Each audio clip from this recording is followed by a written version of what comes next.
চারিদিকে সবুজ ধান, সবুজের মাঝে নজর আটকে যায় বেগুনি রঙের ধান গাছে।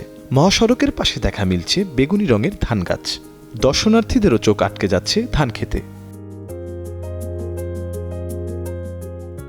নওগাঁর ধামইরহাট পৌরসভার কৃষক রাজ্জাকুল 20% জমিতে চাষ করেছেন ব্রি 100 জাতের বেগুনি রঙের ধান। নিজ উদ্যোগে এই নতুন জাতের ধান রোপণ করেন তিনি।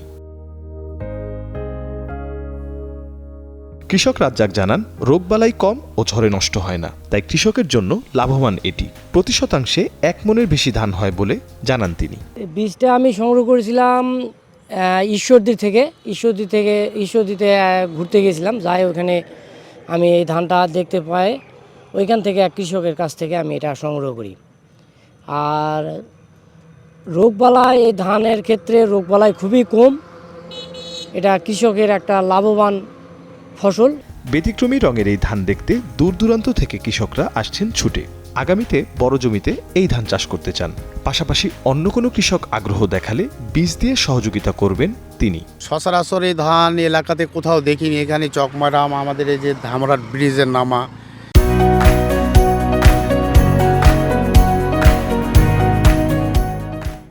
এখানে এই ধান দেখতেছি। তাছাড়া অন্য কোথাও আমার চোখে পড়েনি, কিন্তু ধানটা দেখতে খুব সুন্দর লাগতেছে। ধানটা লাগার খুব ইচ্ছা প্রকাশ করতেছি, যদি কৃষি অফিসার সহযোগিতা করে। কৃষি বিভাগের পক্ষ থেকে এটা ছাড়াও অন্যান্য যেগুলো আছে তাকে সহায়তা দেওয়া হচ্ছে, পরামর্শ দিয়ে সহায়তা দেওয়া হচ্ছে, কারিগরি সহায়তা দেওয়া হচ্ছে।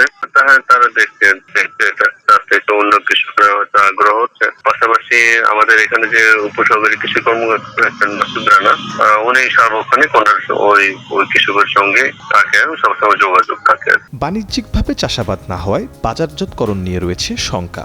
বাণিজ্যিকভাবে চাষাবাদ শুরু হলে দেশের সাফল্যের পালে যুক্ত হবে আরও একটি পালক। মাহফুজুর রহমানের তথ্যচিত্রে মির্জা সানোয়ার হোসেন, কালের কণ্ঠ।